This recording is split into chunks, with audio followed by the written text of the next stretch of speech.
go. Welcome to the Southern Oracles Tarot. I'm the Childlike Empress, And I'm the Orange. and this is a reading for Gemini versus Sagittarius. This reading is timeless, but it is a general reading, which means it may or may not apply to your situation or your relationship. Um, so just take the parts that apply to you and let the rest fly. The cards have already been laid out to save us time, and since we do not like long introductions, let us get into it. Now, just to quickly explain the way that this channel works, if you haven't been here before and you're new to the channel, myself or the Orin, we lay out a spread and then we determine what we see. And sometimes those observations are the same and sometimes they're different. So that's just a heads up. So I will start with the Gemini side and then you can take Sagittarius. Okay. Right. Okay, so for the Gemini side, we see the Knight of Pentacles. On that card is usually loyalty. But here, actually, I like to see them in conjunction with a couple different cards. Let me just read the cards out. We've got, for their headspace, the Knight of Pentacles, which is loyalty. We've got the Seven of Cups, which is possibility. And then the Page of Cups, which is imagination. So for the, is it the Sagittarius side?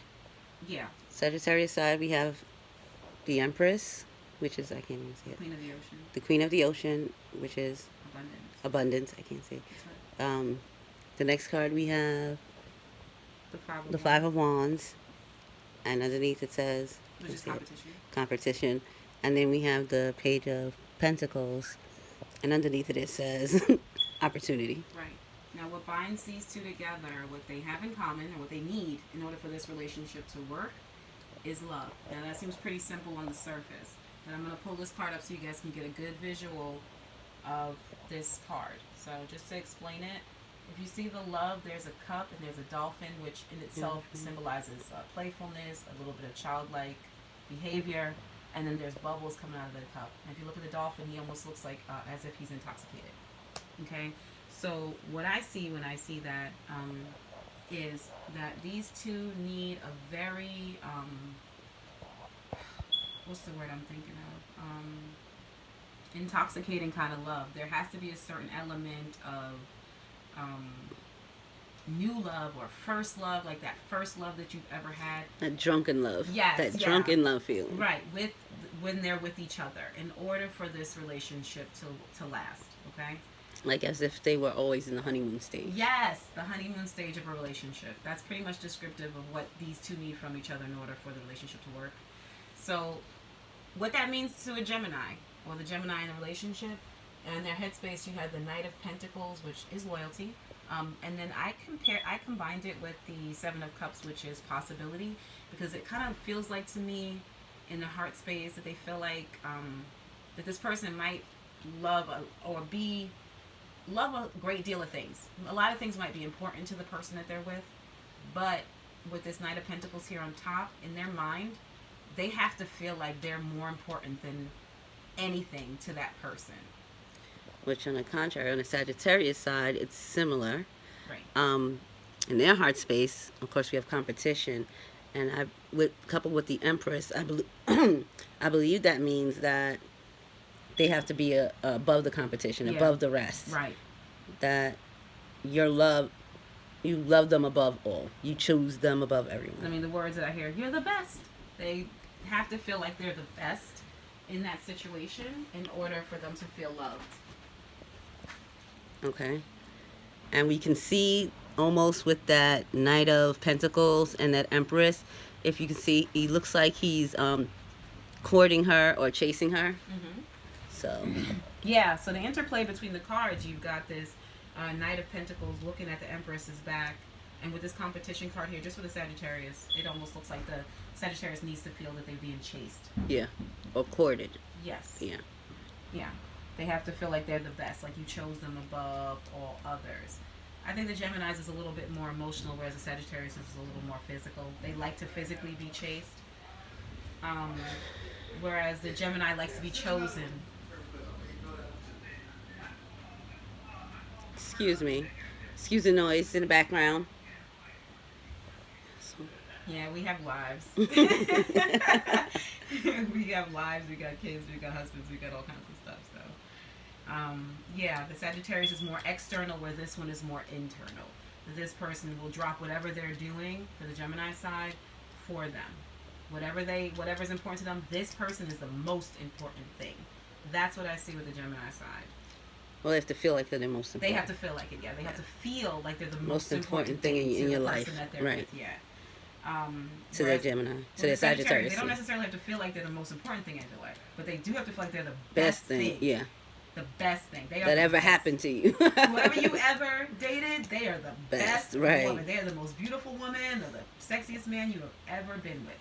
They have to feel that, and that's very important. Again, that drunken love, intoxicating new love, and honeymoon love type of feeling.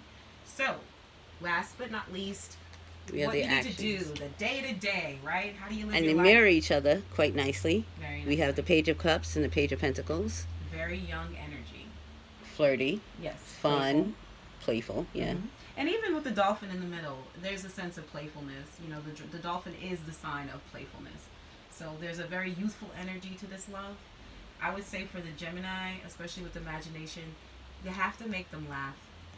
I think playfulness is just about as clear as day with this one. Imagination, this person is playing with the dolphin.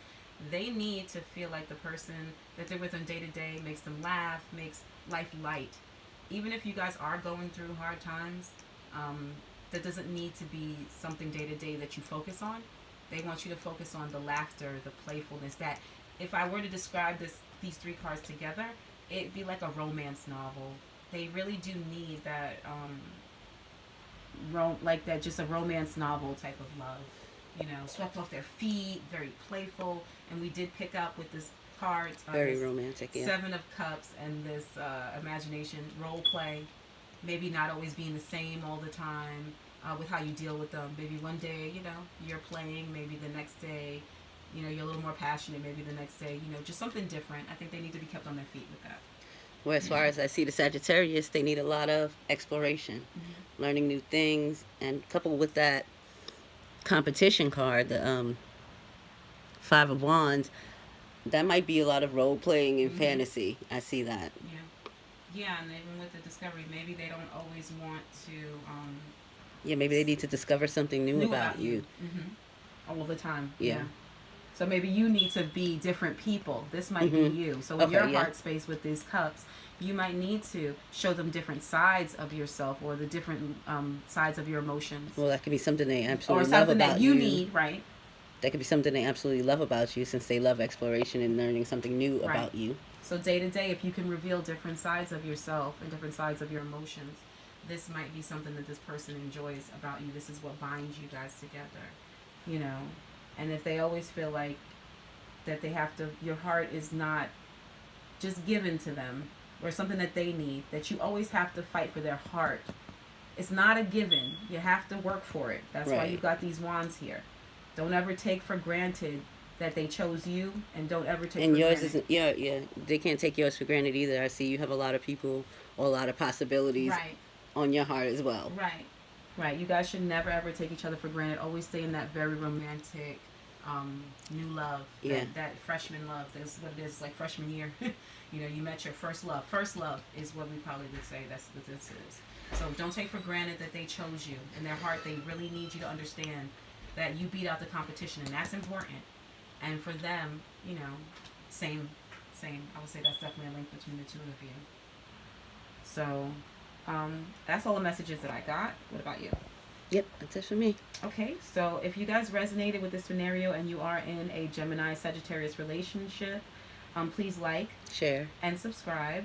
Also, we encourage different perspectives. So, if you guys see something different in the cards, or if you are in that type of relationship and you want to add for other people who may learn from that, just please write that down in the description box below in the comments section. Yeah, the comment section. Don't write in the description box. I don't think you can, but write in the comment section below. But pretty much that's it. So look for our next video. We'll be doing a series of these for all different types of relationships. Probably fixed signs, then mutables, then cardinal. So just kind of look out for that. Well, opposites. We'll do the opposites of the spectrum. So what do they call that? I'm not sure, but you know, the opposite spectrum. So let's say if you're a Pisces, your opposite would be Virgo or something like that. So until next time, take care. Bye.